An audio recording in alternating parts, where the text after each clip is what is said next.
എൻ്റെ യൂട്യൂബ് ചാനലിലേക്ക് എല്ലാവർക്കും സ്വാഗതം. എൻ്റെ ചെടി എൻ്റെ ബ്യൂട്ടി പാർ കാണിച്ചു തരട്ടെ. ഇതാണ് ബ്യൂട്ടി പാർ. ഇത് മുല്ലച്ചെടി കുറേ ഉണ്ട് കേട്ടോ. കാണിച്ചു തരട്ടെ. ഇതുണ്ട് കുറേ ഉണ്ട് ഗൈസ്. ഇതൊക്കെ ഉണ്ട് ഇതോ ഗൈസ്. കുറേ എണ്ണമുണ്ട്. പിന്നെ ഉള്ളിൽ ഒരെണ്ണമുണ്ട് കിട്ടാ ഗൈസ്. കാണിച്ചു തരാം ഗൈസ്. ഉള്ളിലൊരെണ്ണമുണ്ട് ഗൈസ്. ഇതിനുള്ള ഓർമ്മിച്ചുണ്ട്.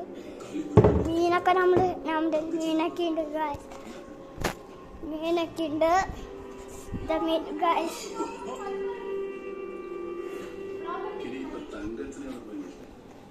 ഗൈസ് ഇന്നത്തെ വീഡിയോ ഇത്രയേ ഉള്ളൂ. എല്ലാം ലൈക്ക് ചെയ്യുക, ഷെയർ ചെയ്യുക, കമന്റ് ചെയ്യുക, ബെൽ ബട്ടൺ അമർത്തുക. ബൈ.